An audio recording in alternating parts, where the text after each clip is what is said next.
Merci, bien-aimés frères et sœurs, que l'Éternel Dieu nous soit richement favorable et nous bénissons sa présence dans nos vies, parce que lui, il a trouvé sa demeure dans nos vies, dans nos cœurs, et nous savons que nous l'avons pour toujours. Voilà pourquoi, bien-aimés, nous disons que nous ne cherchons pas Dieu ni les part ailleurs, parce que nous vivons avec lui et il habite dans nos cœurs. Voilà pourquoi nous le répétons à chaque fois, bien-aimés, que nous sommes sa demeure et cela est très important pour que nous puissions garder cette confiance en nous. Ce matin, nous allons partager la parole autour des Écritures et le thème que je vais développer ce matin, si cela me sera possible, parce que je dois d'abord faire un préambule pour expliquer deux petites choses. Et après, nous allons pouvoir parler sur ce thème. Les 12 pierres sur le vêtement du souverain sacrificateur.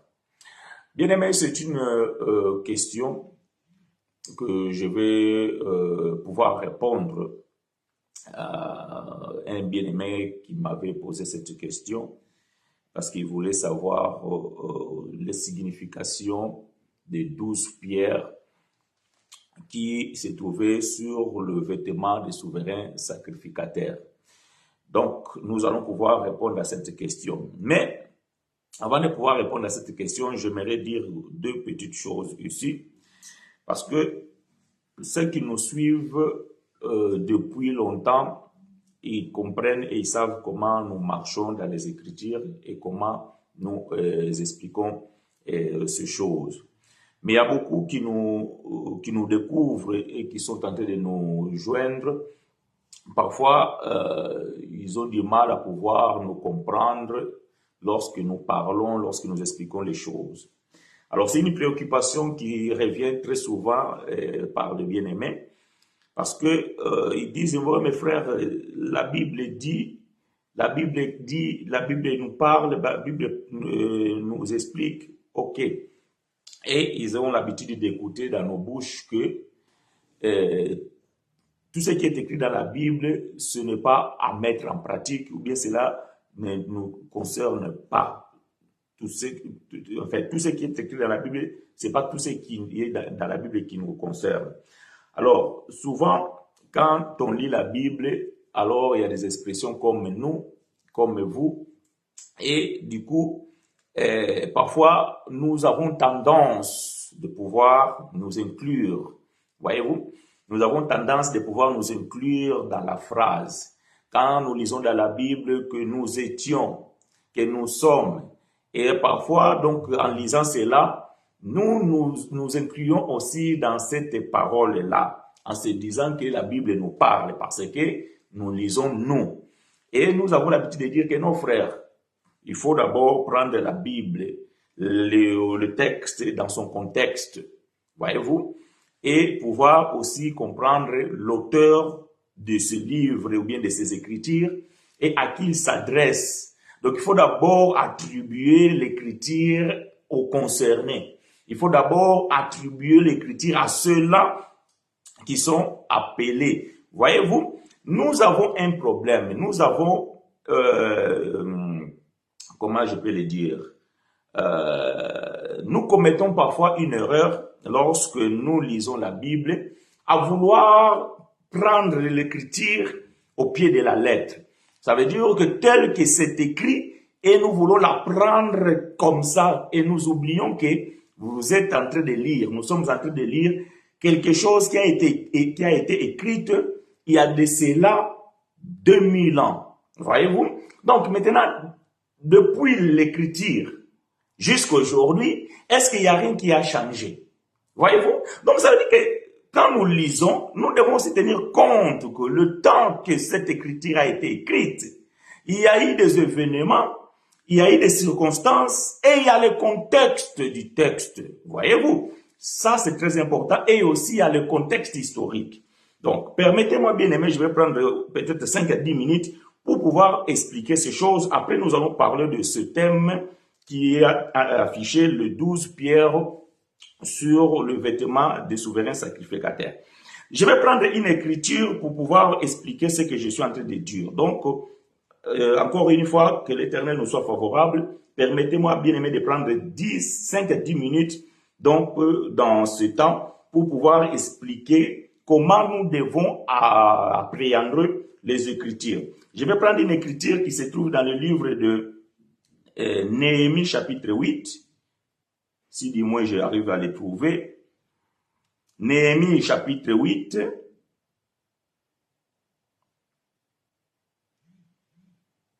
Et verset 8. Néhémie chapitre 8, verset 8. Je vais lire pour vous et avec vous. Ils lisaient distinctement dans le livre de la loi de Dieu et ils en donnaient le sens pour faire comprendre ce qu'ils avaient lu. Voyez-vous?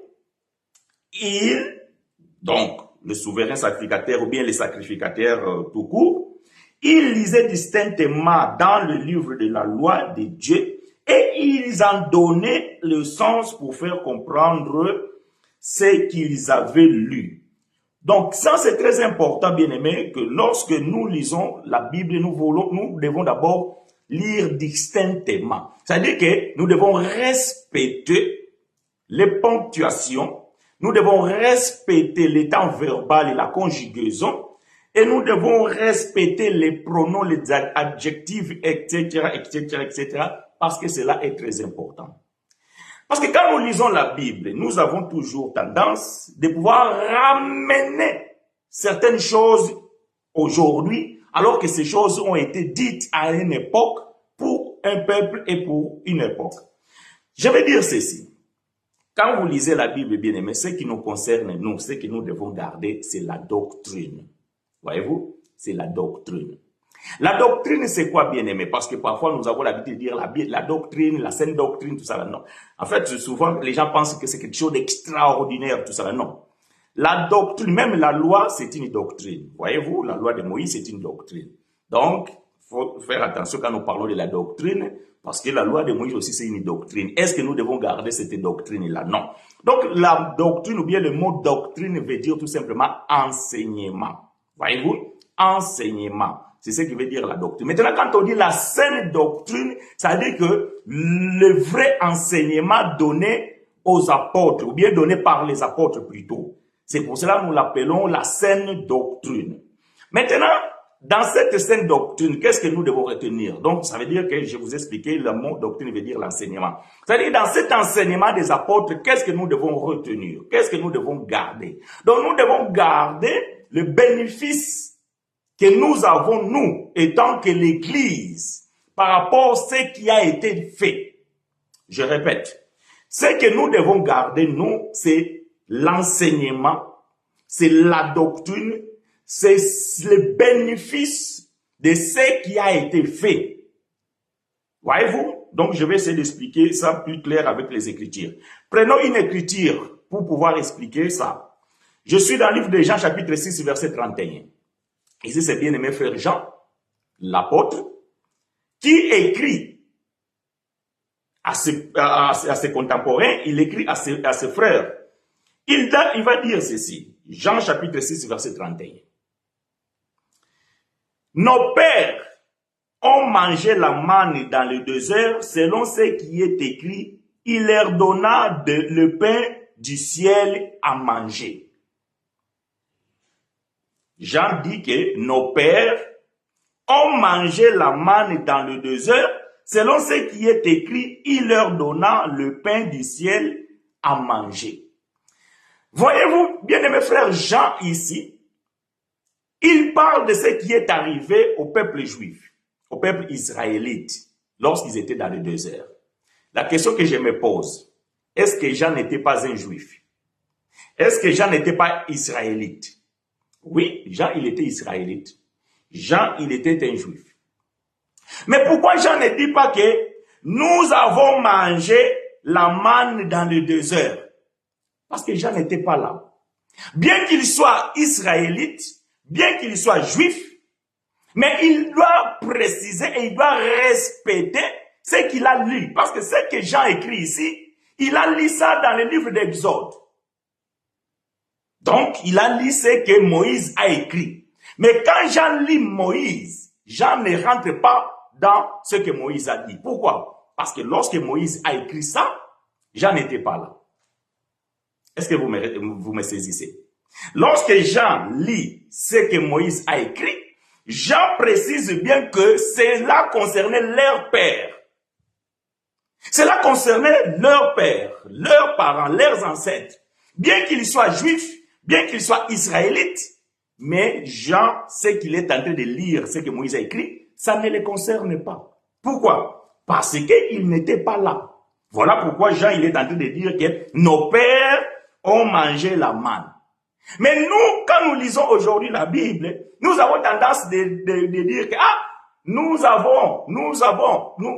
voyez-vous, il y a même des chants qu'on chante, la manne cachée, je sais pas quoi et tout ça là, parce que nous lisons mal la Bible. 1 Corinthiens chapitre 10 verset 1 à 6. Bien aimé, donc je vais lire quelques passages, après nous allons fermer cette parenthèse. 1 Corinthiens chapitre 10 verset 1 à 6, aidez-moi à écrire ces choses, bien aimés frères et sœurs. Je lis ceci.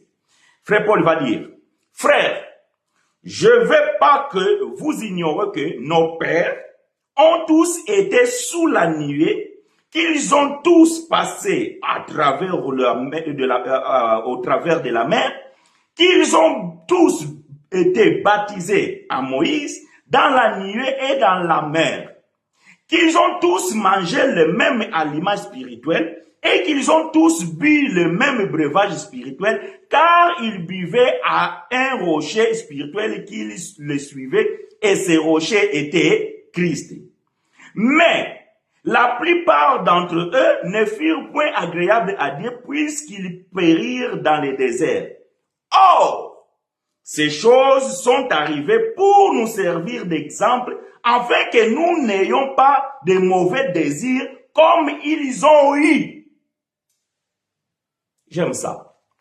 Frère Jean ici, il est en train de répéter Moïse. Vous connaissez l'histoire. Lorsque Moïse a frappé les rochers, lorsque Moïse a ouvert la mer Rouge, le peuple a traversé. Mais Paul qui était un juif, ou bien dis-moi qui était un hébreu, Paul qui était un israélite, il ne dit pas que nous avons traversé à travers la mer Rouge et cela a été un baptême. Paul ne dit pas que nous avons bu l'eau qui était sorti du rocher. Non, Paul dit que nos pères. Pourquoi Paul dit nos pères? Parce que Paul n'était pas là au moment de cet acte. Au moment de ces choses, Paul n'y était pas. Paul respectait la lecture, Paul respectait le contexte, Paul respectait l'histoire, Paul respectait l'auteur et ainsi le destinataire de la lettre. Maintenant, nous, quand nous lisons la Bible, voilà comment nous lisons la Bible. Éphésiens chapitre 2, versets 1 à 6. Éphésiens chapitre 2, versets 1 à 6. Je lis pour vous et avec vous.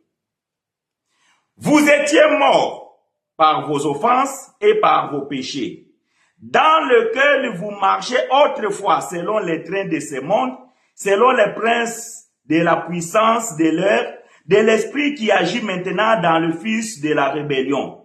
Nous tous aussi, nous étions de leur nombre et nous vivons autrefois selon les convoitises de notre chair, accomplissant les volontés de la chair, de nos pensées, et nous étions par nature des enfants de colère comme les autres.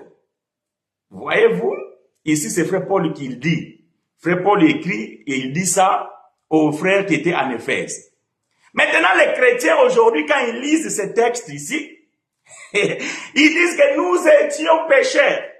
Je vais lire la suite, parce que je vais aller jusqu'au verset 6, verset 4. Mais Dieu qui est riche en miséricorde à cause du grand amour dont il nous a aimés,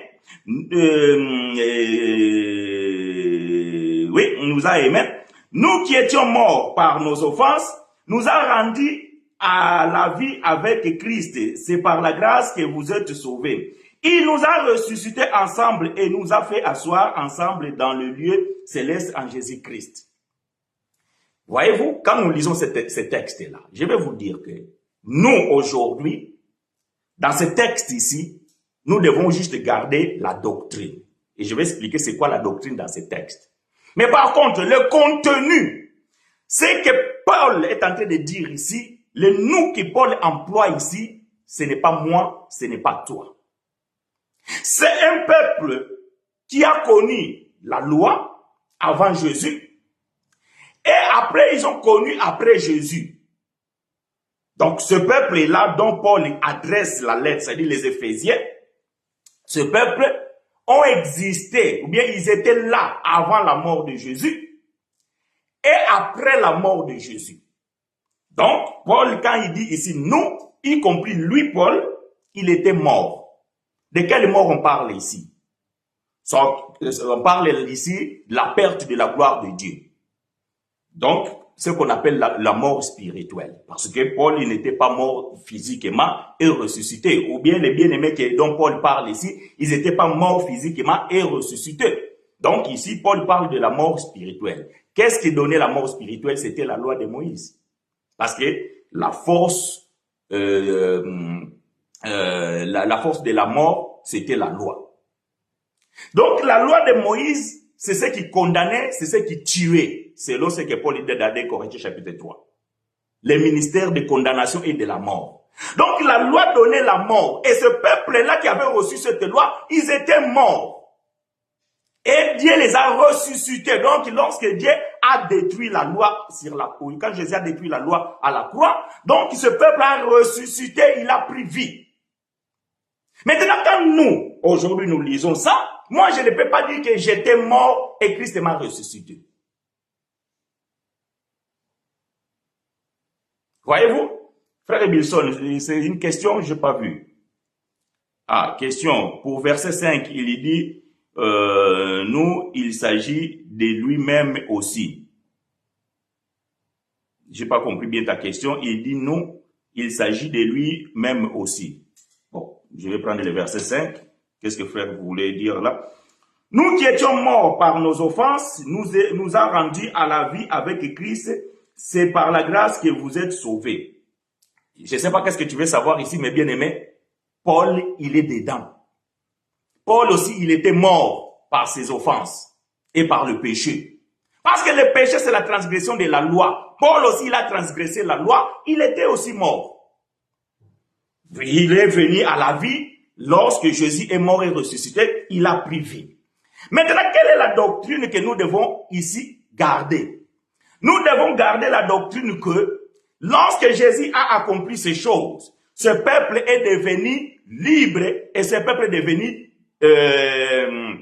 comment dirais-je, ce peuple est devenu saint ou bien saint. Donc, veut dire que tous ceux qui sont venus après, ils rentrent dans la sanctification par la mort de Christ. Donc, ceux qui sont venus après l'événement ici ne peuvent pas dire ou bien ne peuvent pas déclarer « nous étions morts ». Ça, c'est une erreur. Quand on dit comme ça, c'est une erreur. Nous ne pouvons pas aujourd'hui nous dire que nous étions morts. Non. Oh, Christ nous a rachetés. Non, Christ ne nous a pas rachetés, nous, aujourd'hui dans le 20e siècle. Nous qui sommes nés sous la grâce, Christ ne nous a pas rachetés.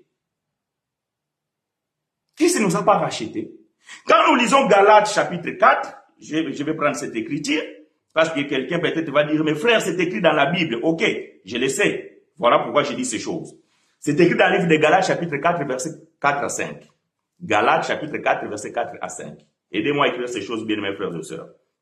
Je lis pour vous et avec vous, que l'Éternel nous soit favorable. Paul va écrire ceci.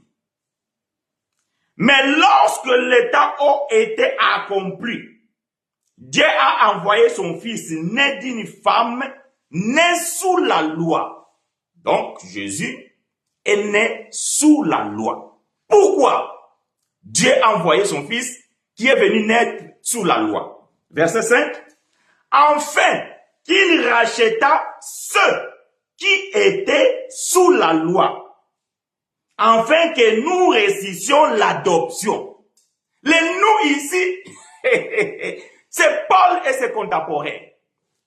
Nous aussi, l'Église, nous étions morts dans nos fautes et offenses.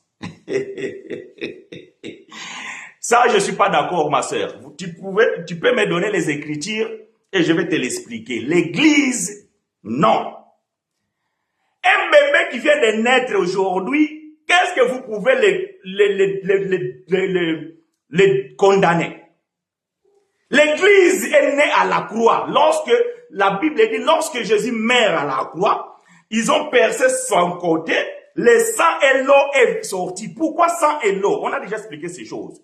Le sang pour purifier les péchés des peuples israélites et l'eau pour laver cette femme ou bien cet enfant qui vient de naître là. Bon, en l'occurrence, c'est une femme parce que c'est Ève. Cette femme qui vient de naître, l'eau l'a purifiée. Éphésiens chapitre 5, versets 25 à 32, Paul explique ces choses. L'Église n'était pas morte. Comment on peut affirmer, nous aussi, étant que l'Église, nous étions morts? L'Église? Non. Ça, c'est contredire la parole de Dieu. L'Église n'a pas été morte. Par quelle offense? On parle bien de l'Église, on ne parle pas d'un peuple, on ne parle pas d'un individu, on parle de l'Église. L'Église, c'est le corps de Christ. Ce corps, c'est sans ride, ni tache. Maintenant, il faut me donner l'écriture où la Bible dit que l'Église aussi était morte. Parce que le peuple israélite, le peuple qui ont reçu la loi, c'est la loi qui les a tués. Et l'Église, qui c'est qui a tué l'Église? Jésus va dire, sur cette pierre, je bâtirai mon Église, même les séjours des morts ne prévaudra jamais. Maintenant, l'Église était morte, ma sœur. Je suis désolé. L'Église n'a jamais été morte. Ça, il faut me donner l'écriture et je vais m'incliner dans cette écriture. Mais je t'assure qu'il n'y a aucune écriture dans la Bible qui affirme que l'Église était morte. Et quand est-ce que l'Église a ressuscité? Parce que l'Église est née à la croix. J'aime ces choses. Bon, voilà, bien aimés frères et sœurs, c'était juste pour faire comprendre que quand nous lisons la Bible, nous devons faire attention. Ce que nous devons retenir aujourd'hui, c'est la doctrine, c'est-à-dire c'est l'enseignement. Ce qui a été écrit nous enseigne quoi? Qu'est-ce que nous devons comprendre? Voyez-vous, aujourd'hui, l'Église, elle est sainte. L'Église, elle est pure. L'Église, elle est purifiée. Je ne parle pas des individus, je parle de l'Église étant que corps de Christ. Voyez-vous? Donc, dans un corps, voyez-vous, dans mon corps ici, je peux avoir mal avec mon bras. Mais c'est pas parce que mon bras, je sens mal là que mon corps tout entier est aussi malade. Non.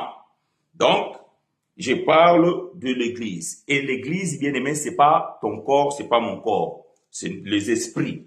Donc, peut-être nous allons pouvoir parler de ces choses comme nous allons rentrer dans les thèmes que nous allons développer ce matin.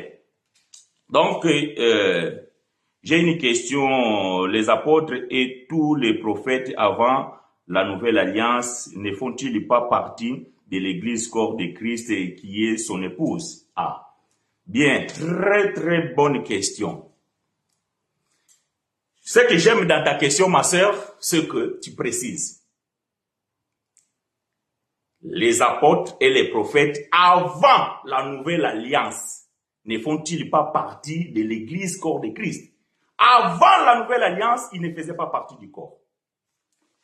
Avant, parce que l'Église n'a pas existé avant la Nouvelle Alliance. Donc, tous ceux qui étaient avant la Nouvelle Alliance, ils n'étaient pas dans l'Église, ils ne faisaient pas partie du corps de l'Église. Voilà pourquoi, pour que ce peuple-là rentre dans le corps, il fallait qu'il soit purifié. Et ceux qui sont nés après, ils viennent déjà saints. Je vais donner l'écriture. Je suis toujours dans le livre des Éphésiens. Voilà ce que bien-aimé frère Paul va dire. Parce que nous allons comprendre qu'il y aura un peuple aussi qui va rentrer et que ce peuple n'avait pas reçu la loi. Éphésiens chapitre 2. Descendons un peu plus vers le bas. Nous devons, et c'est pour ça que j'ai dit, Néhémie chapitre 8, verset 8. Nous devons lire distinctement. Et lorsque nous affirmons des choses, nous devons savoir ce que nous disons.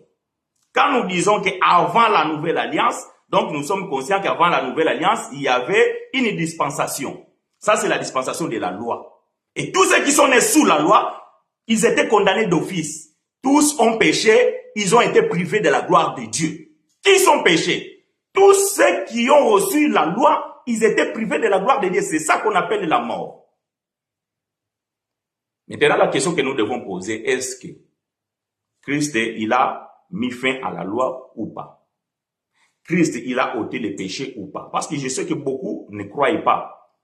Les gens, jusqu'à aujourd'hui, ils considèrent, nous sommes des pécheurs, vous êtes des pécheurs et tout ça là. Mais moi, je pose la question, Jean-Baptiste, c'était menteur parce que Jean affirme que voici l'agneau de Dieu qui ôte les péchés du monde. Jean chapitre 1, verset 29. Jean l'apôtre, c'était menteur parce qu'il affirme dans 1 Jean chapitre 3, verset 5, Christ est apparu pour ôter les péchés. C'était menteur. Dieu lui-même, il a dit dans Jérémie chapitre 31, il dit que dans la nouvelle alliance, j'effacerai leurs péchés et je ne me souviendrai plus de péché. Dieu aussi, c'est menteur. Je ne sais pas, moi, je lis la Bible. C'est ce que je viens de donner comme des versets là. Si quelqu'un peut me dire que Dieu est menteur, donc je vais dire, ok, le péché existe encore et les gens sont pécheurs. Je réponds à la question de la sœur.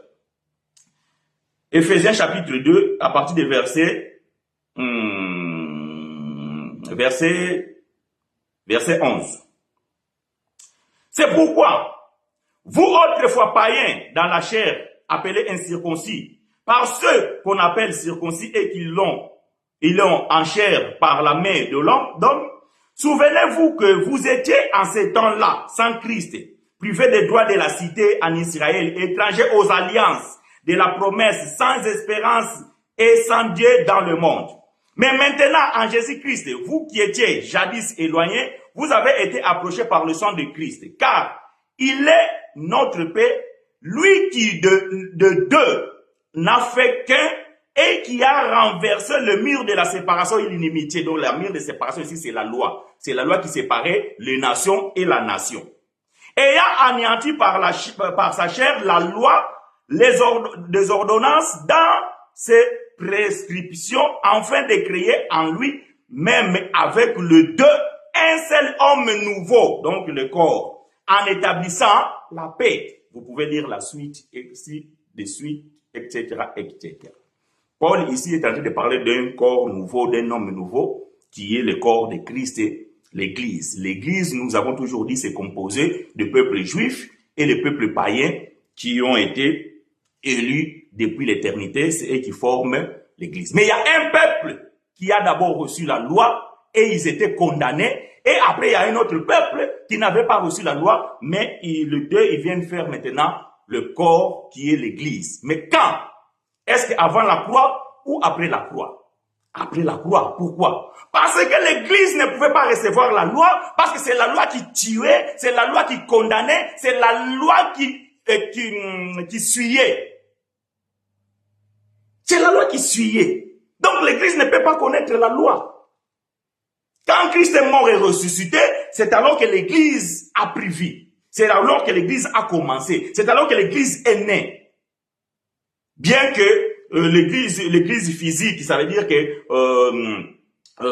comment dirais-je, l'Assemblée est née le jour de la Pentecôte, mais spirituellement, ça veut dire que dans la révélation, l'Église est née à la croix. Parce que l'Église, c'est la femme.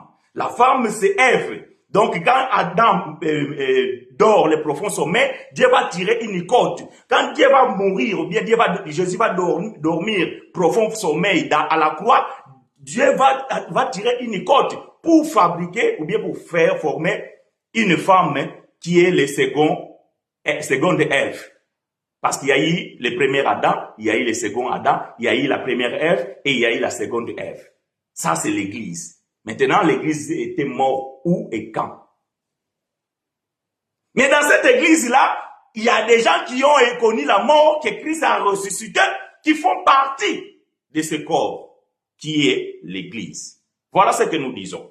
Que l'Éternel nous soit favorable, bien mes frères et sœurs. Si vous avez des questions, vous pouvez continuer à poser vos questions, nous allons répondre. Passons à ce qui nous concerne aujourd'hui. J'espère que j'ai répondu à la question. Ça, c'était juste une introduction, bien que j'avais dit 10 minutes, mais j'ai déjà pris une demi-heure. Si nous finissons pas ce que nous allons parler, alors nous allons revenir dimanche prochain. Que l'Éternel nous soit favorable, bien mes frères et sœurs. Nous vous souhaitons des bienvenus dans cette école de la grâce de Dieu. Alors, ce matin, nous allons parler, ou bien nous allons répondre à une question que notre bien-aimé qui est en Afrique, je pense que c'est à côté du Côte d'Ivoire, au Cameroun, je ne me rappelle plus vraiment exactement quel pays se trouve, mais c'est notre bien-aimé donc qui nous suit régulièrement, qui avait posé cette question, sa préoccupation, et que nous allons essayer de répondre avec l'aide du Saint-Esprit. Qu'est-ce que signifient les 12 pierres qui étaient sur le vêtement des souverains sacrificateurs aujourd'hui? Ah, voyez-vous? Voilà, c'est pour cela que je viens de dire que lorsque nous lisons la Bible, donc nous lisons la lettre. Une fois que nous avons lu la lettre, maintenant quel est l'enseignement que cette lettre nous procure? Ou bien quelle est la doctrine? Voyez-vous, quelle est la doctrine? Parce que le mot doctrine veut dire l'enseignement. Quel est l'enseignement que nous pouvons en tirer dans ce que nous lisons? Alors, bien aimé, je vais vraiment lire beaucoup. Supportez-moi, souffrez, parce que c'est pour une bonne compréhension. Exode chapitre 28. Exode chapitre 28, versets 1 à 21. Je lis avec vous et pour vous. Aidez-moi à écrire ces choses, bien-aimés frères et sœurs. Exode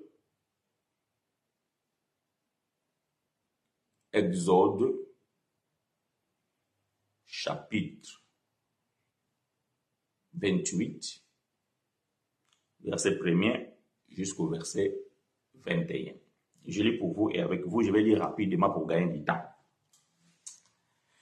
Fais approcher de toi Aaron, ton frère et ses fils, et prends-les parmi les enfants d'Israël pour les consacrer à mon service dans les sacerdoces. Aaron et les fils d'Aaron, Nadab, Abihu, Eliezer et Itamar. Tu feras à Aaron, ton frère, des vêtements sacrés pour marquer sa dignité et pour lui servir de parure. Ça, c'est très important.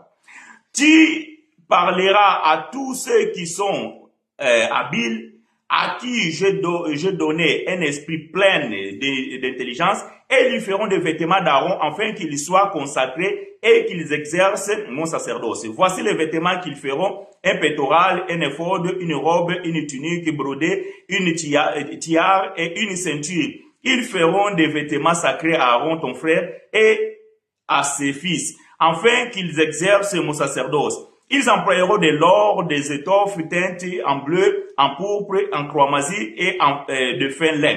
Et ils feront l'éphod d'or, de fil bleu, pourpre et cramoisi et de fin lin retors. Il sera artistement travaillé. Or, il ne fera deux épaules, on y fera deux épaules qui les joindront par ces deux extrémités, et c'est ainsi qu'il sera joint. La ceinture sera du même travail que l'éphod et fixée sur lui. Elle sera d'or et de fil bleu, pourpre et cramoisi et les fins lin retors. Tu prendras 2 pierres d'onyx et tu y aggraveras le nom des fils d'Israël, 6 de leurs noms sur une pierre et les 6 autres sur la seconde pierre, d'après l'ordre de naissance. Tu graveras sur les 2 pierres les noms des fils d'Israël, comme on grave les pierres et les cachets. Tu les entoureras des montures d'or. Tu mettras les 2 pierres sur les épaules de l'éphod en souvenir des fils d'Israël, et c'est comme souvenir qu'Aaron portera leur nom devant l'Éternel sur ces 2 épaules. Tu feras des montures d'or et 2 chaînettes d'or pur qui tresseras en forme de cordon, et tu fixeras aux montures les chaînettes ainsi tressées. Tu feras le pectoral du jugement artistement travaillé. Tu le feras du même travail que l'éphod. Tu le feras d'or, de fil bleu, pourpre et cramoisi, et du fin lin retors. Il sera carré. Bon, c'est ici que le frère m'a donné le verset. Donc, lui, il m'a donné à partir du verset 16. Donc, et c'est là où nous allons répondre. Il sera carré et double. Sa longueur sera d'un pan et d'un empan et sa largeur d'un empan. Tu y enchasseras une garniture de pierres, 4 rangées de pierres. Première rangée, une sardoine, une topaze, une émeraude. Seconde rangée, une escarbouche, un saphir, un diamant. Troisième rangée, une opale, une agate, une améthyste. Quatrième rangée, une chrysolite, un onyx, un jaspe. Ces pierres seront enchâssées dans leur monture d'or. Il y en aura 12 d'après le nom des fils d'Israël. Elles seront gravées comme des cachets, chacune avec le nom de l'un de 12 tribus. Que l'Éternel apporte l'explication à sa parole. Donc, bien aimé, bon, j'ai lu à partir des versets premiers pour avoir une bonne compréhension de quoi s'agit-il. Donc, il s'agissait ici de vêtements des sacrificateurs. Voyez-vous, bien aimé, semaine passée, il y a un frère qui est venu ici à la maison et on discutait. Et du coup, il m'a montré une photo. Il dit, regarde ton homme. Donc, bon, il parlait à Lingala. Tala Mutunayo. Donc, ça veut dire, quand on dit comme ça veut dire c'est quelqu'un que tu connais, ou bien ton proche, ou bien un ami, mais quelqu'un que tu connais. Quand j'ai regardé la photo comme ça, bon, c'est un bien-aimé qui était dans la même assemblée que eux, mais qui après il est parti, donc il a fait une assemblée, et c'était le jour de sa consécration. Et le jour de sa consécration-là, donc le frère, il m'a montré la photo parce qu'il était vêtu d'une robe noire avec, voyez-vous, les torches. Voilà, bref, les torches. Donc, c'est ce qui se fait aujourd'hui dans les assemblées la plupart du temps. Lorsque quelqu'un va être consacré, et donc il va acheter ses robes en Italie, ou je sais pas, dans des marchés en Tunisie ou bien en Turquie, et tout ça là, et on va prendre cette robe-là, il va porter cela, et on va le consacrer parce qu'il est devenu ministre, donc ou sacrificateur, ou je sais pas comment on les appelle. Voyez-vous, bien aimé, ce que je suis en train de dire, c'est quand vous lisez la Bible, il faut faire attention. C'est pas parce que dans la Bible, lorsque Dieu a consacré Aaron et ses enfants, Dieu les a donné le vêtement de sacrificature, que nous aussi aujourd'hui, quand tu deviens pasteur, évangéliste, docteur, prophète, que sais-je, toi aussi tu dois aller acheter une robe, confectionnée, je ne sais pas par quel tailleur, et tu vas porter cela. Mes frères, moi je demande aux gens qui sont dans ces assemblées, les gens qui sont assis, est-ce que vous pouvez au moins poser la question à votre pasteur là, la signification de la robe qu'il porte? Vous pouvez lui poser la question, pasteur, avant qu'on le consacre, ou on fasse je ne sais pas quoi, posez-lui la question, la signification de cette robe. Est-ce que vous pouvez poser la question à ce pasteur-là, ou bien à ce frère-là qui va se faire consacrer, la signification de ces actes-là? Après, on va prendre de l'huile d'olive, acheter à Lidl, à Auchan, Aldi, bon, je sais pas, dans un marché, parce que ça, ce sont des magasins qui se trouvent dans mon pays, là où je suis. Mais chez vous, là-bas où tu me suis, je sais pas quels sont les magasins, les marchés. On va acheter l'huile d'olive. Je sais pas où. Et ils vont appliquer sur la tête de cet homme qui a porté cette robe. Bon, maintenant, ça existe de plusieurs couleurs. Il y a blanc, il y a noir et tout ça. Mais qu'est-ce que cela veut dire? Vous devez poser la question. Qu'est-ce que cela veut dire? Ça signifie quoi? Parce que ici, nous voyons que Dieu a donné une précision. Voyez-vous? Quand Dieu donne une précision, ça veut dire que la chose doit se faire selon la façon dont Dieu l'a donnée. C'est comme quand Dieu a donné l'huile de consécration, bien l'huile d'onction. Dieu a dit que cette huile-là est une composition de 5 plantes. Et avec des mesures précises, mais Dieu va mettre une interdiction. Il dit que personne ne reproduira de la même manière. Parce que cette huile, c'est une huile sainte. Et on ne peut pas l'appliquer sur la tête d'un étranger. Aujourd'hui, vous achetez l'huile d'olive. Bon, l'olive, c'est l'une des plantes qui étaient sur l'huile d'onction. Et les 4 autres alors. Pourquoi vous ne les achetez pas aussi? Parce que les souverains sacrificateurs ou bien les sacrificateurs, on ne les consacrait pas avec l'huile d'olive. Non. L'huile d'olive, c'était l'un des ingrédients dans l'huile d'onction. Mais ce n'était pas l'huile de l'olive qu'on consacrait les sacrificateurs. Maintenant, pourquoi vous ne prenez pas aussi les 4 autres composants ou bien ingrédients pour aussi faire l'huile d'onction? Alors que Dieu avait interdit et Dieu dit que celui qui va les répéter va mourir. Bien que ça c'était dans le temps de la loi, aujourd'hui même si tu les fabriques, tu ne vas pas mourir. Mais cela n'a pas d'effet. Ça veut dire que ça ne change rien. Donc, bien aimé, voyez-vous, les gens sont en train de porter des choses parce que c'est écrit dans la Bible. Mais quand nous lisons dans la Bible, Dieu a donné beaucoup de précisions. Bon, je ne vais même pas rentrer dans tous ces détails-là, parce que je pouvais parler de la couleur, je pouvais parler de toutes ces choses-là. Mais comme je suis en train de répondre à une question, d'ailleurs, donc le temps déjà le temps m'imparti, c'est déjà avancé. La question de frère, c'est de pouvoir savoir pourquoi ou qu'est-ce que signifie les 12 pierres sur le vêtement des souverains sacrificateurs aujourd'hui. Parce que quand nous lisons la Bible, bien aimé, la Bible, il est christocentrique. C'est-à-dire que la Bible ne parle que des 3 personnages. Voyez-vous, la Bible ne parle que des 3 personnages. Et comment dirais-je, les personnages clés de la Bible, c'est Christ. C'est-à-dire quand vous lisez l'Ancienne Alliance, vous lisez quelque chose, tout ça là, vous devez faire sortir Christ. Directement ou bien indirectement.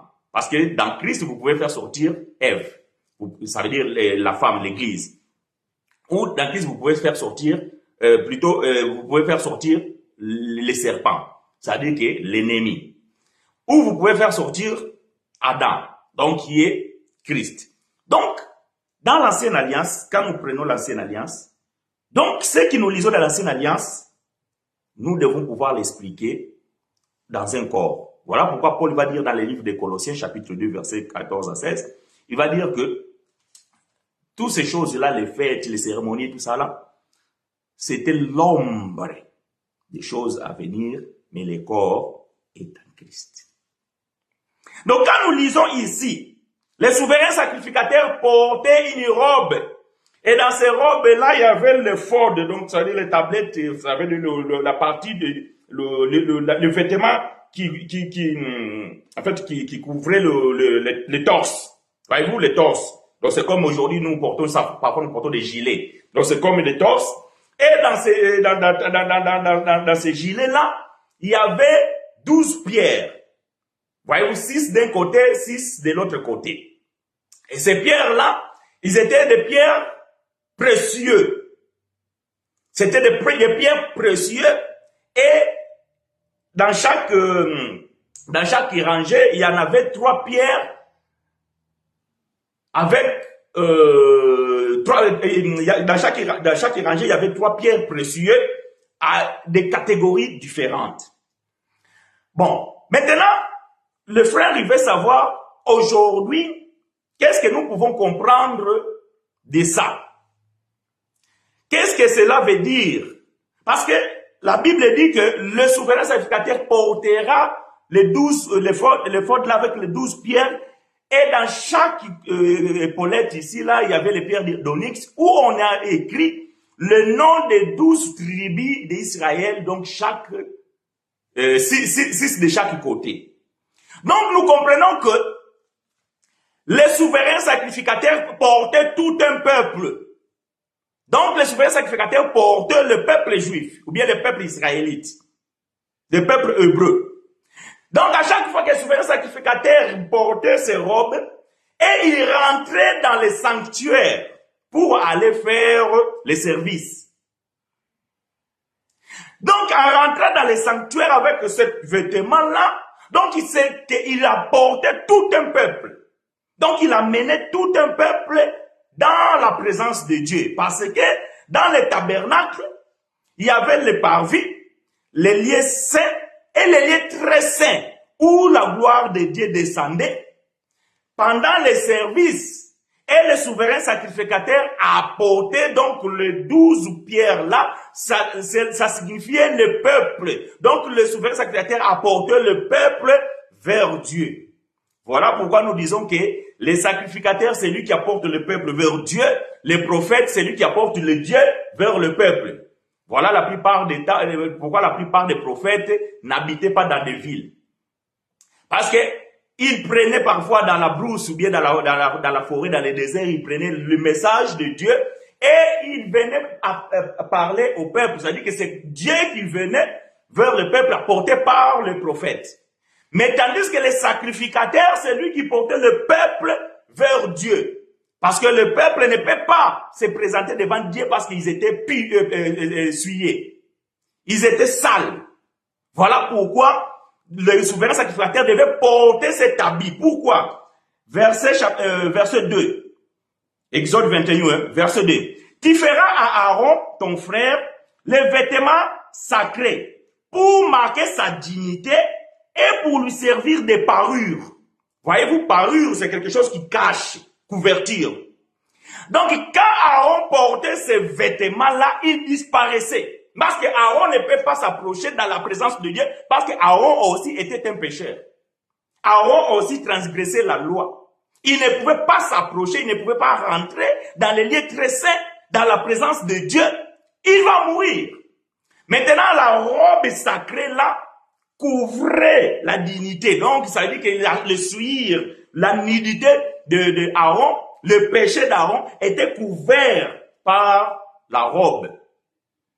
Et avec lui apportait tout le peuple, représenté par les 12 pierres. Est-ce que quelqu'un me saisit? Que l'Éternel nous soit favorable. Donc le peuple était représenté par les 12 pierres, apporté par le souverain sacrificateur vers Dieu. Est-ce que voyez-vous? Vers Dieu. Alors, c'est-à-dire que le souverain sacrificateur, c'était le représentant du peuple devant Dieu. C'est lui, en fait, qui allait avec le peuple pour implorer la miséricorde, pour faire l'expiation, afin que Dieu puisse faire faveur ou bien pardonner son peuple. Donc, aujourd'hui, nous comprenons, bien aimé, que si le souverain sacrificateur faisait ce service-là pour pouvoir amener le peuple, donc la Bible va dire que, puisque ça c'est l'ombre des choses à venir, et qu'on était en Christ, nous devons alors voir aussi Christ étant que souverain sacrificateur. Et frère Paul va dire ceci dans le livre de Hébreux chapitre 9. Bon, je vais lire juste le verset 11, mais vous pouvez lire du début jusqu'à la fin. Vous pouvez lire même chapitre 7, chapitre 8 aussi si vous voulez comprendre bien ces choses. Mais je cours après le temps, je vais pouvoir lire le verset 11. Hébreux chapitre 9, verset 11. La Bible dit ceci. Mais Christ est venu comme souverain sacrificateur des biens à venir. Voyez-vous? Ces choses sont l'ombre des choses à venir, le corps est en Christ. Donc, ce que Aaron faisait, c'était l'ombre de ce que Jésus devait faire. Mais Christ est venu comme souverain sacrificateur des biens à venir.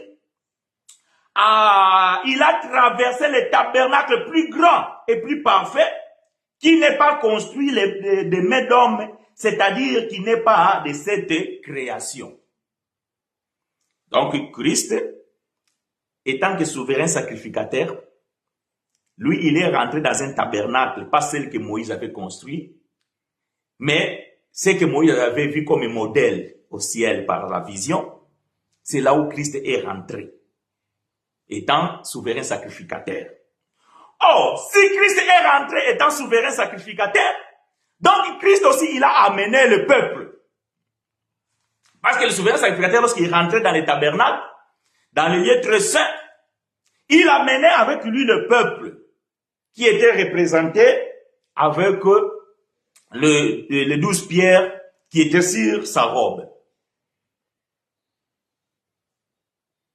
Pour pouvoir aller expier les péchés. Donc nous comprenons ici que Jésus aussi, lorsqu'il vient, il doit rentrer dans le tabernacle pour pouvoir aller avec un peuple expier les péchés. Ah, mon Dieu. Bien-aimés frères et sœurs, si vous avez compris l'introduction, alors vous allez pouvoir comprendre ce que je suis en train de dire. OK? Pour ceux qui me joignent en retard, donc vous pouvez après reprendre le début pour pouvoir comprendre. Donc quand Jésus rentre dans ce tabernacle-là, il va rentrer pas avec le sang de bouc comme le faisait le souverain sacrificateur terrestre, mais il va rentrer avec son propre sang. Mais Christ va rentrer avec un peuple. Ce peuple qui a connu les péchés. Ce peuple qui a connu la loi. Donc nous comprenons que Christ va pouvoir entrer avec les 12. Voilà pourquoi il avait aussi choisi 12 disciples. Et chaque disciple représentait une tribu d'Israël. Voilà pourquoi Jésus avait les 12. Quand Jésus rentre, il rentre avec ce peuple-là pour pouvoir expier leurs péchés et pouvoir sortir sain et parfait. Voilà pourquoi, bien aimé, lorsque Christ sort, le peuple n'avait plus la condamnation, le peuple était lavé, sanctifié, purifié par le sang, pas le sang de bouc, mais par le sang de véritable agneau. Voilà pourquoi la Bible dit que tout est purifié par le sang selon la loi.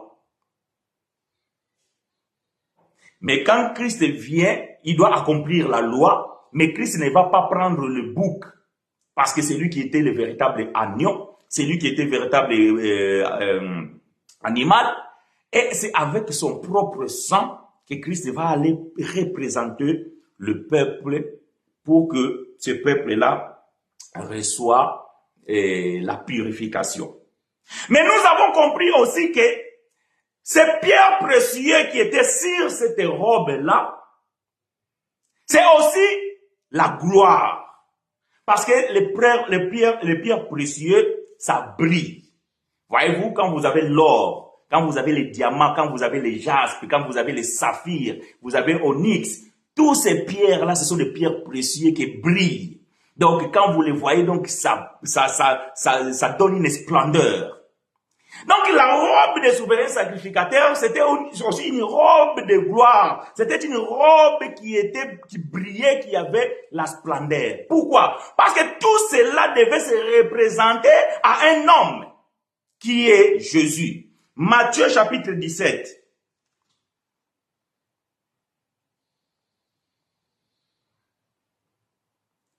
Matthieu chapitre 17.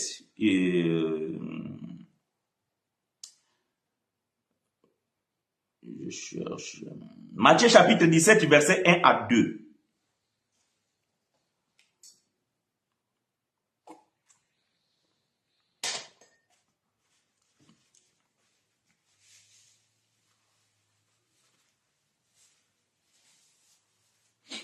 Matthieu chapitre 17, verset 1 à 2. Je lis pour vous et avec vous. 6 jours après, Jésus prit avec lui Pierre, Jacques et Jean, son frère, et il les conduisit à l'écart sur une haute montagne. Il fit transfigurer devant eux, son visage resplendit comme le soleil, et ses vêtements de vert blanc comme la lumière. Donc le vêtement de Christ va briller. Or, la montagne de transfiguration, bien aimé, c'est la préfiguration aussi de la croix. C'est là où Christ, il a vu. Parce que la Bible va dire que Moïse et Élie vont apparaître et ils vont s'entretenir avec Christ au sujet de sa mort et de sa résurrection. Donc de la mort et de la gloire à venir. Voilà pourquoi cette robe-là, la Bible dit que devint blanc comme la lumière. Donc ça brillait. L'ensemble de tous les pierres précieux qui étaient sur la robe des souverains sacrificateurs va être représenté par la robe de Christ qui va briller dans toute sa splendeur.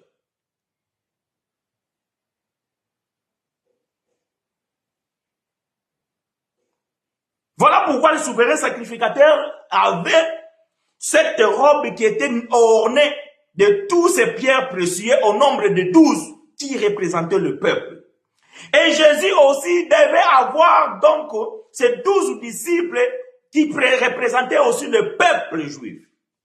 Et la Bible dit que ces jours-là, son visage resplendit comme le soleil et ses vêtements d'un vert blanc comme la lumière.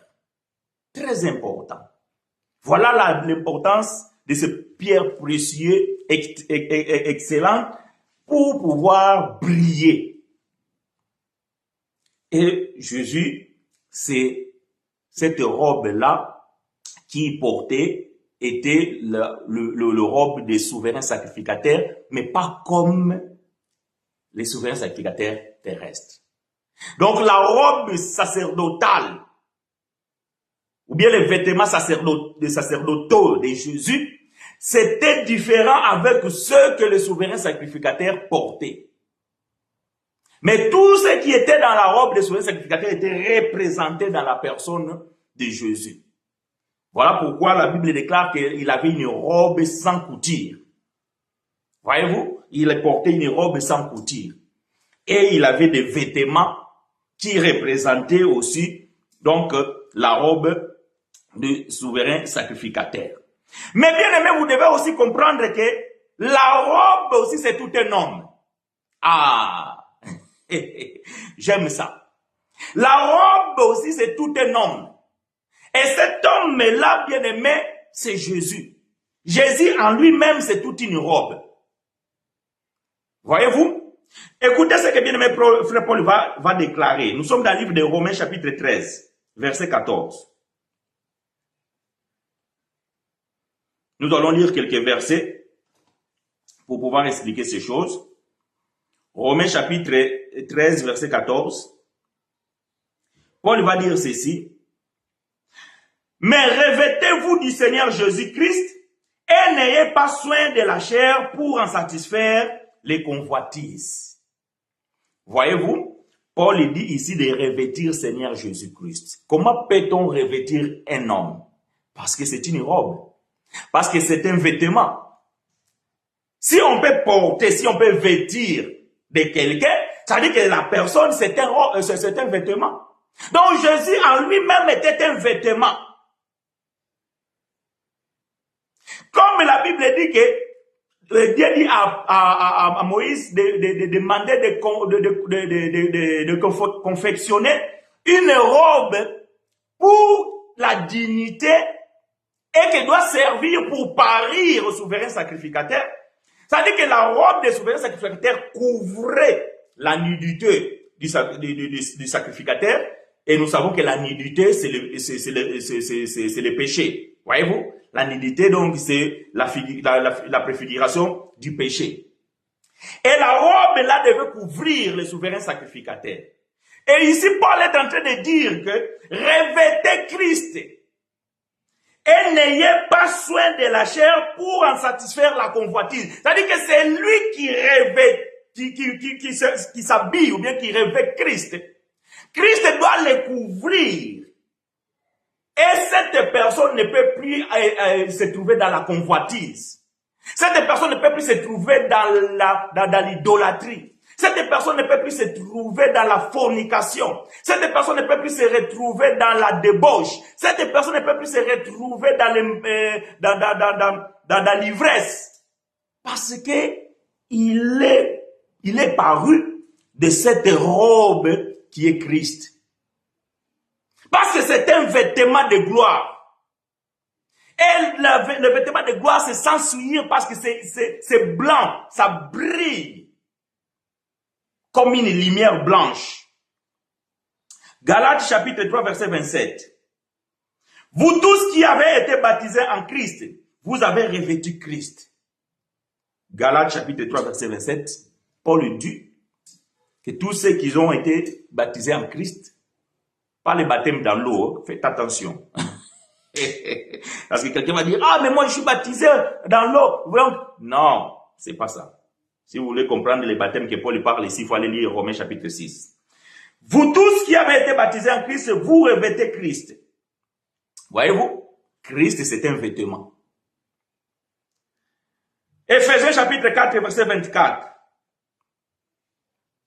Et à revêtir homme nouveau, créé selon Dieu dans une justice et une sainteté qui produit la vérité. Quand on porte cette robe de gloire, nous devons marcher dans la vérité, dans la justice et dans la sainteté. Voyez-vous, aujourd'hui, bien aimé, il y a beaucoup de gens qui se disent être enfants de Dieu. Beaucoup de gens se disent être chrétiens. Beaucoup de gens qui sont là, qui se disent enfants de Dieu, mais ils sont nus. Ils sont nus. Ils sont dévêtus. Ils sont nus. Ils n'ont pas de vêtements. Parce que celui qui a le vêtement, bien aimé, il doit marcher dans la justice, dans la sainteté et dans la vérité. Il y a même beaucoup qui se disent serviteurs de Dieu. Mais ils sont nus. Ils n'ont pas la robe sacerdotale. Ils n'ont pas. Ils n'ont pas la robe sacrificature. Ils n'ont pas. C'est pas parce que tu as acheté les torches, les jours de ta consécration, on t'avait fait porter ces torches-là, que bien aimé, cela fait de toi un enfant de Dieu authentique. Les Français disent que l'habit ne fait pas le moine.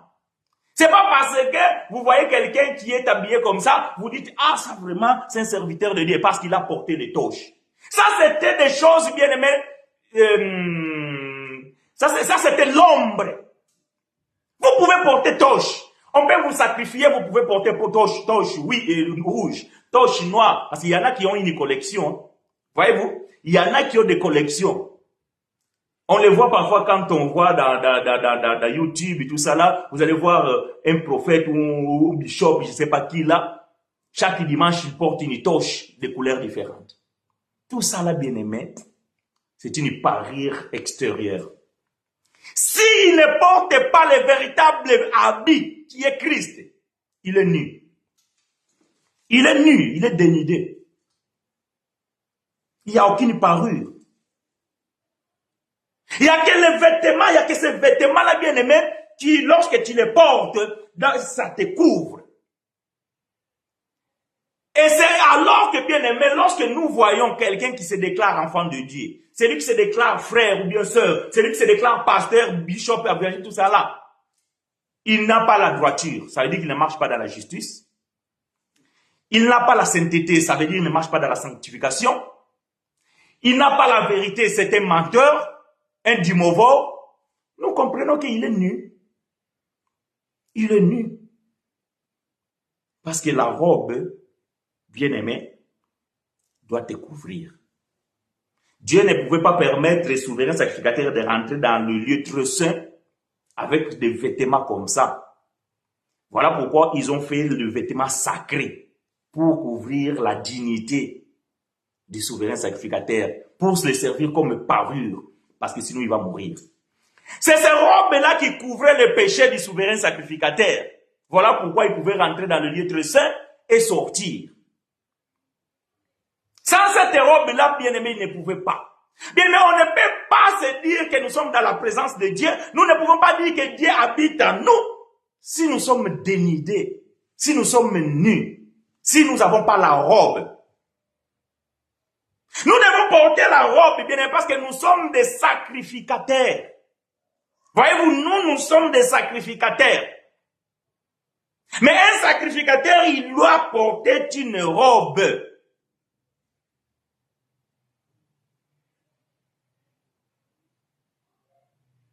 Quand vous voulez offrir les louanges, quand vous voulez offrir des adorations, ça c'est un sacrifice. Ça veut dire que tu es un sacrificateur, que tu dois... Oh mon Dieu. Attendez, je vais chercher une écriture. Hébreux chapitre 13. Hébreux chapitre 13.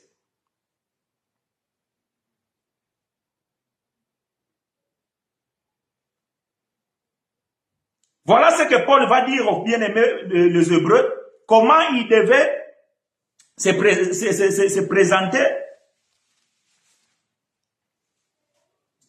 devant l'Éternel. Hébreux chapitre 13,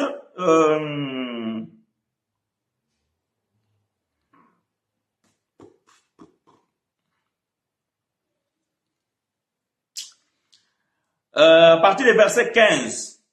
On va lire verset 15 et 16. Hébreux chapitre 13, 15 et 16. La Bible dit ceci. Par lui, offrons sans cesse à Dieu un sacrifice de louange, c'est-à-dire le fruit des lèvres qui confessent son nom. Et n'oubliez pas la bienfaisance et la libéralité, car c'est à de tels sacrifices que Dieu prend plaisir. Donc, un enfant de Dieu, un élu de Dieu, doit offrir sans cesse un sacrifice de louange. Ce n'est pas les enveloppes d'action de grâce qu'on doit les donner, ce n'est pas la dîme, ce n'est pas les offrandes. Ça, là, bien aimé, quand vous les donnez, c'est pour que vos pasteurs puissent manger, puissent acheter de belles voitures, puissent envoyer leurs enfants faire les études à l'étranger. Quand vous offrez, c'est peut-être pour bâtir l'édifice là où vous vous réunissez. C'est pas mauvais, parce que vous avez besoin d'être abrité quand il y a le soleil, quand il y a la pluie.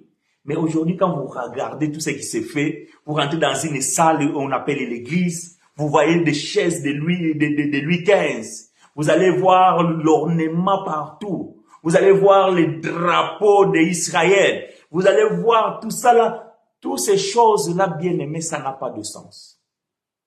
Ça n'a pas de sens. Ce que Dieu demande par la bouche de son apôtre, frère Paul, offrons sans cesse à Dieu un sacrifice de louange, c'est-à-dire des fruits des lèvres qui confessent son nom. N'oubliez pas la bienfaisance et la libéralité, car c'est à de tels sacrifices que Dieu prend plaisir. Combien de pauvres existent dans vos assemblées là? Le pasteur, il est le plus riche de l'assemblée, mais la maman là qui vend les charbons, la maman là qui chaque matin vend le pain, qui doit donner aussi la dîme et les offrandes. Il fait des kilomètres pour venir à pied à l'église. Où est les bienfaisances de votre pasteur? Où est les bienfaisances de votre pasteur? Où est la libéralité? Où est la libéralité? Le peuple doit donner et le pasteur donne où? Et quand?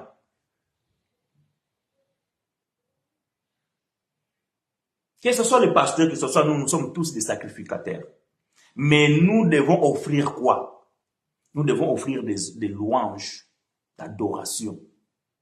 Mais celui qui doit offrir le louange et l'adoration, il faut qu'il soit quelqu'un de bienveillance, quelqu'un de libéralité. Voyez-vous? Quelqu'un de bienveillance, quelqu'un de libéralité. C'est-à-dire quelqu'un qui prend soin des autres. Quelqu'un qui s'occupe des gens qui souffrent. Mais rentrez aujourd'hui dans les assemblées, vous allez voir, vous allez constater l'inégalité. Il y en a qui viennent juste pour montrer comment ils s'habillent. Tandis que l'autre, là, chaque dimanche, porte juste la même chemise et le même pantalon. Vous les voyez. Et d'ailleurs, vous les critiquez. Au lieu de poser la question, mais frère, pourquoi tu ne changes pas de chemise? Parce que le frère, il a qu'une chemise.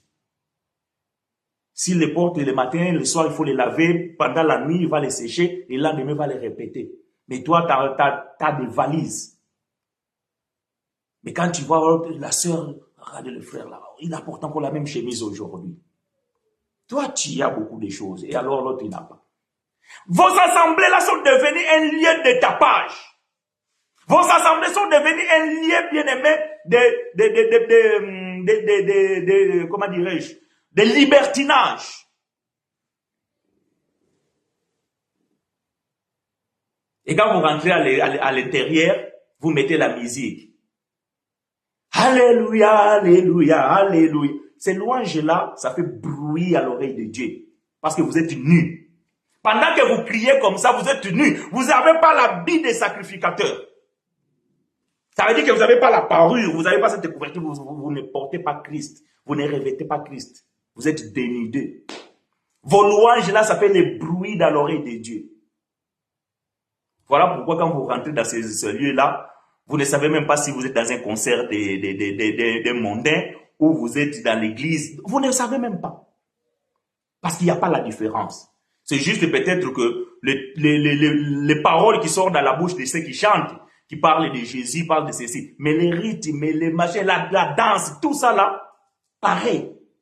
Il n'y a pas de différence avec les mondains, avec les profanes. Parce que vous êtes nus. Vous n'avez pas revêtu la robe. Revêtez la robe. Les souverains sacrificateurs bien-aimés portaient les 12 pierres qui étaient la maison d'Israël. Donc, veut dire que la robe là, c'est aussi une maison. Une maison composée de 12 pierres. Parce que les 12 tribus représentent la maison d'Israël. Parce que la Bible déclare que Israël c'est une maison. Voyez-vous? Israël c'est une maison. Et cette maison est bâtie ou bien composée de 12 pierres. Et chacune de ces pierres représente un tribu ou bien une tribu. Je ne sais pas. Vous les francophones, corrigez-moi. Chaque tribu est représentée par une pierre. Donc nous comprenons que la robe aussi des souverains sacrificateurs, c'est une maison. Et cette maison qui est composée, qui est bâtie avec des pierres précieuses, avec des pierres, voyez-vous? Ah, merci Joël. Une tribu. Ah, les enfants qui ont eu la grâce de pouvoir faire les études en France, que l'Éternel te soit favorable. Donc nous comprenons que chacune de ces pierres-là représentait une tribu. Papa chinois agangelo o sekisingai makasi nzamba sungabana nae. Eh ma sœur, que l'Éternel te soit favorable.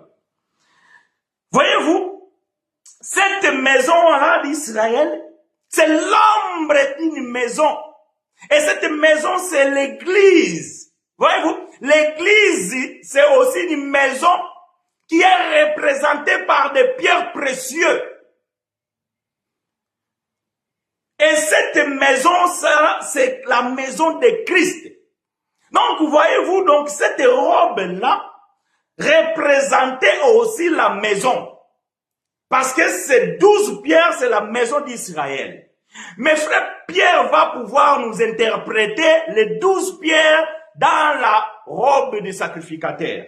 Nous sommes dans le livre de 2 Pierre, au chapitre 1 Pierre, chapitre 2, versets 4 à 5. Voilà ce que frère Pierre va dire aux frères juifs qui étaient dispersés dans la diaspora. Je vous ai dit que quand vous lisez la Bible, il faut d'abord respecter le contexte du texte. Et nous prenons juste la doctrine qui nous concerne aujourd'hui. Quel est l'enseignement que nous pouvons tirer dans ces textes pour comprendre notre état aujourd'hui? 1 Pierre chapitre 2 verset 4 à 5 dit ceci. Approchez-vous de lui, pierre vivante. Les pierres vivantes ici c'est Jésus. Rejeté par les hommes, mais choisi et précieux devant Dieu. Et vous-même, il parle ici à ces frères-là, donc qui faisaient partie de l'église à cette époque-là, et vous-même, comme des pierres vivantes, édifiez-vous pour former une maison spirituelle et saint sacerdoce, afin d'offrir des victimes spirituelles agréables à Dieu par Jésus-Christ. Donc, bien aimé, l'Église aussi, c'est l'ensemble des pierres. Comme l'Israël, la maison de Dieu, ou bien la maison d'Israël, était représentée par 12 pierres précieux, de même aussi l'Église bien-aimée est représentée ou bien est composée, est formée, est bâtie par des pierres vivantes qui sont des pierres précieuses qui forment un édifice spirituel. Et Pierre ajoute ici pour dire que c'est une maison spirituelle et saint sacerdoce afin d'offrir des victimes spirituelles. Donc l'Église aussi, c'est un sacerdoce que l'Église doit offrir. Pourquoi l'Église doit offrir? C'est parce que c'est lui qui doit offrir, c'est un sacrificateur.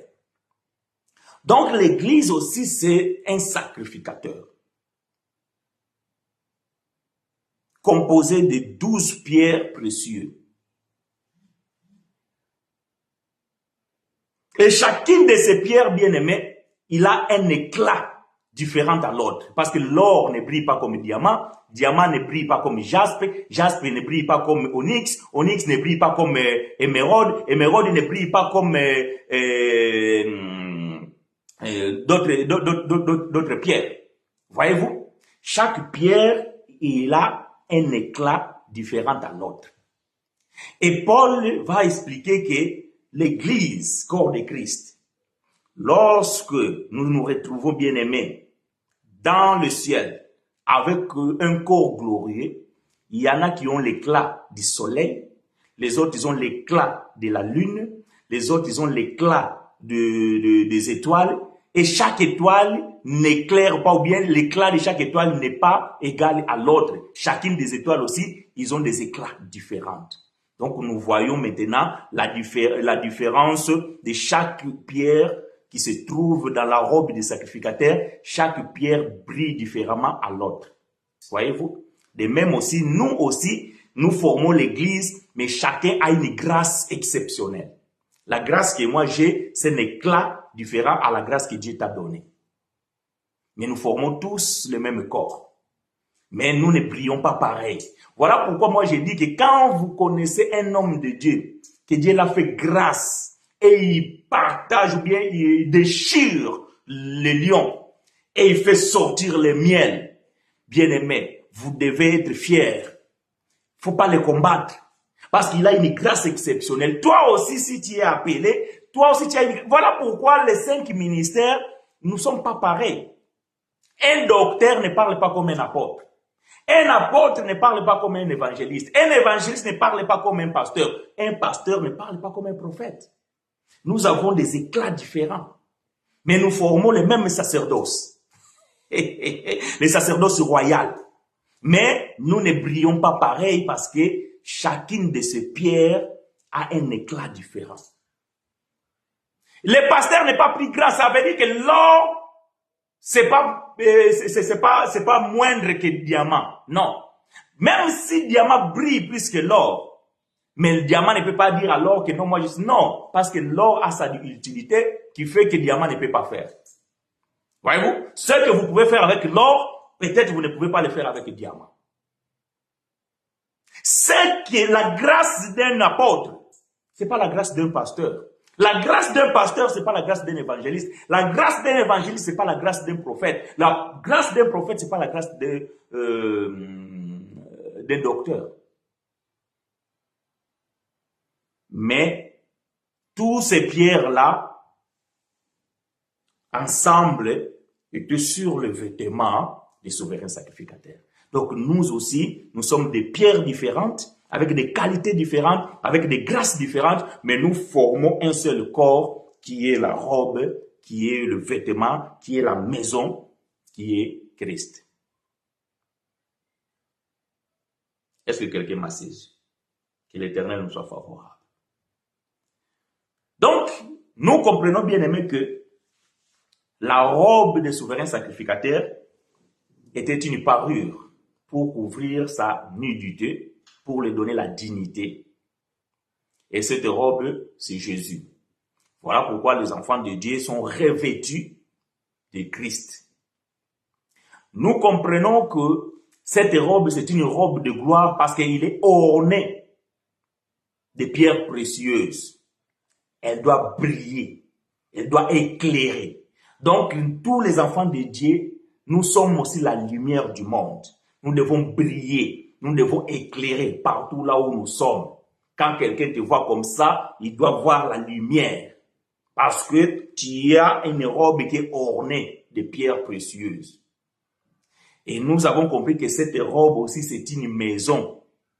Parce que cela représentait la maison d'Israël, qui aujourd'hui, c'est l'église qui est une pierre. Donc l'église, ça veut dire l'ensemble des enfants de Dieu, bien-aimés, nous devons nous respecter, nous devons rester dans l'unité et respecter la grâce de chacun selon la mesure dont Dieu lui a donné.